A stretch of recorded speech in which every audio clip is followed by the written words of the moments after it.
안녕하세요. 이번 시간에는 지난 시간에 이어서 절의 5가지 형식을 공부하기 전에 미리 공부해볼 내용에 대해서 한번 짚어보겠습니다.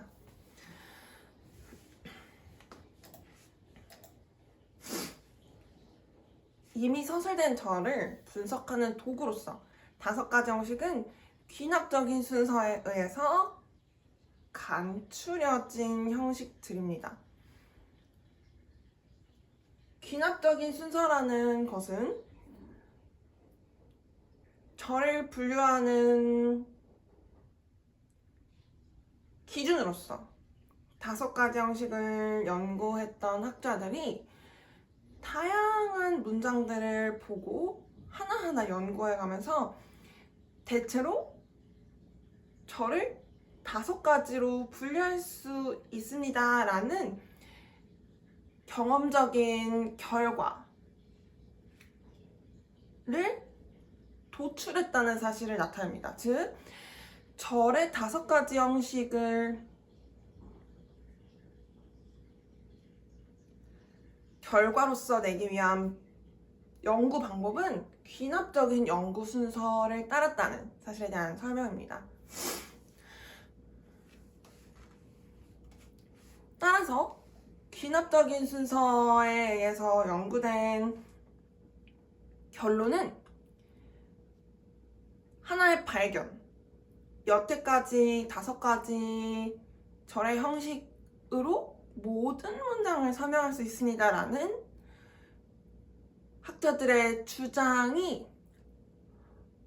하나의 예시로 조금 수정이 될 수도 있다는 사실을 조금 수정이 될 수 있다는 가능성이 열려 있다는 사실을 내포한다는 사실도 나타냅니다. 절을 분석하는 귀납적인 순서는 절에서 활용된 단어의 가리킴 또는 설명으로 처음 분류되는 단어의 특성을 파악하는 시작점부터 절의 구조를 파악하는 종결점까지의 순서를 가리킵니다.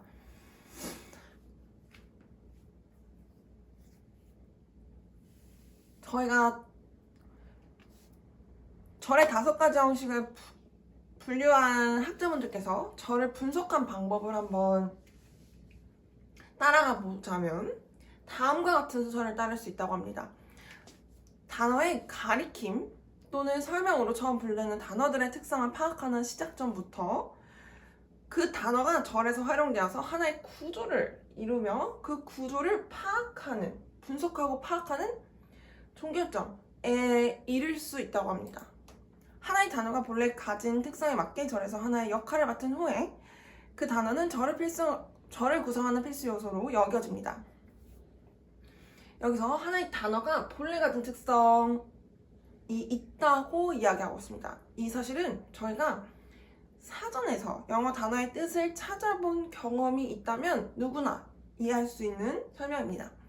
하나의 단어가 본래 가진 특성이 있다는 사실은 우리가 영어 단어의 뜻 이전에 명, 동, 형, 부, 접 등등등과 같은 특성에 맞는 그 각 단어가 가진 단어의 형태에 맞는 특성을 본래 가지고 있음에 대해서 설명하고 있다는 것에 대해서 짚어볼 수 있을 것 같습니다. 그리고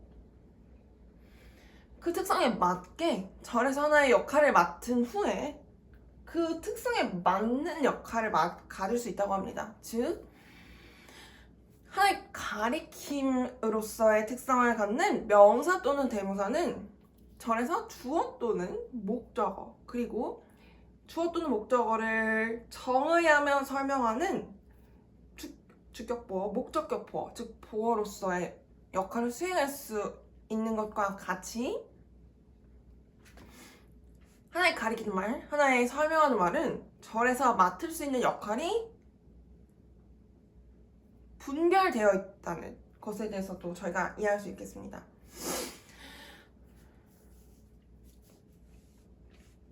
그리고 그 그 단어는 절에서 주어, 동사 구, 목적어 또는 보어로서의 역할을 맡은 이후에 절을 구성하는 필수 요소로서 여겨집니다. 절을 구성하는 필수 요소라는 말은 그 단어가 절에서 활용되지 않은 경우에 그 절의 구조, 즉 다섯 가지 형식 중 하나의 형식으로 지금 분류가 된 상황에서 하나의 역할을 맡은 하나의 단어가 없어진다면 다른 형식으로 분류가 되거나 그 절이 문법적으로 조금 불완전한 구조를 갖게 된다는 것을 의미합니다. 절의 중심화제로서 주체와 그 주체와 상호작용하는 객체의 역할들은 가리키는 특성을 가진 명사 또는 대명사가 수행합니다. 여기서는 주체 또는 객체, 즉 절에서 주어 또는 목적어의 역할을 갖는 단어의 특성을 설명하고 있습니다. 그 단어의 특성은 명사 또는 대명사입니다. 절에서 주체 또는 객체를 각각 설명하거나 주체를 설명하는 말은 동사라고 합니다. 그리고 객체를 설명하는 또는 주체 또는 객체를 설명하는 말은 한정사 또는 형용사라고 합니다. 주체 또는 객체의 관계를 매개하는 방법으로 동사겠습니다. 주체를 설명하는 동사를 보조하는 구 및 보어의 역할은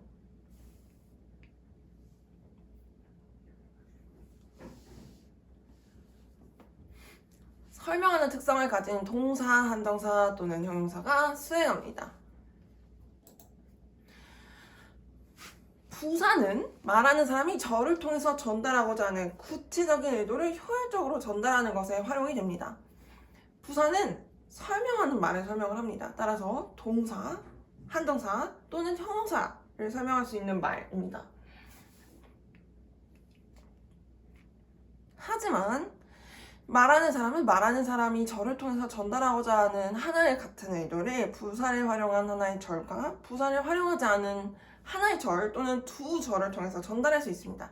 이 설명은 저희가 부사를 공부하는 강의 중 첫 번째 부분, 즉 초기 부분에 한번 짚고 넘어갔던 부분입니다. 부사가 부가적인 역할을 수행함으로써 절에서 말하는 사람의 의도를 정확하게 마치 예수 그리스도님께서 그려놓은 선을 저희가 가위로 함께 따라가고 있는 중에 그 먼저 그려놓으신 선을 최대한 바짝, 최대한 가까이 자르는